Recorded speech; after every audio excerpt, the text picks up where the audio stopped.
মধ্যে প্রধানমন্ত্রীর কনভয় ধীরে ধীরে এগিয়ে আসছেন ফোর্ট উইলিয়ামের দিকে। আমাকে দেখাচ্ছেন অল্পসের ছবি করছে এবং ফোর্ট উইলিয়ামে কিন্তু আশেপাশে কলকাতা পুলিশের তরফে যাবতীয় নিরাপত্তার ব্যবস্থা করা হচ্ছে, নিশ্চিত নিরাপত্তা যেটাকে বলে। এবং সেই ছবি তুমি দেখতে পাচ্ছি যে প্রধানমন্ত্রীর গাড়ি ফোর্ট উইলিয়ামের দিকে প্রবেশ করতে চলেছে।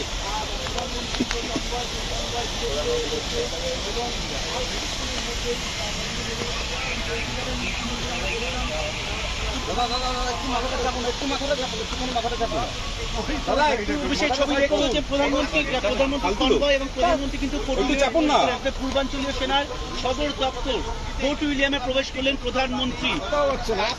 অপারেশন সিঁদুরের পর সব থেকে বড় বৈঠক হতে চলেছে ফোর্ট উইলিয়ামে। মূলত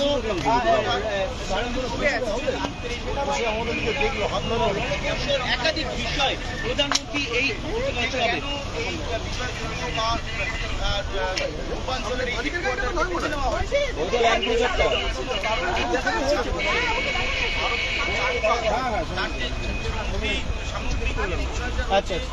একদিকে অস্থির নেপাল, অন্যদিকে বাংলাদেশের অভ্যন্তরের একটা অস্থিরতা রয়েছে, পাকিস্তানের বারবার অ্যাটাক, মায়ানমারের আরাকানার দখল, এই যে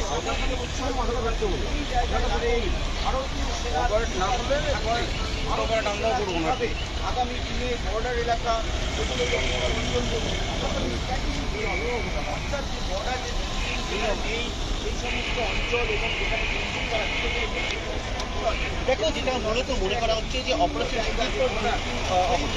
আগে নেপাল, বাংলাদেশ, মায়ানমার সীমান্ত পরিস্থিতি কিন্তু সম্পূর্ণ পাল্টে গিয়েছে এবং সেই কারণে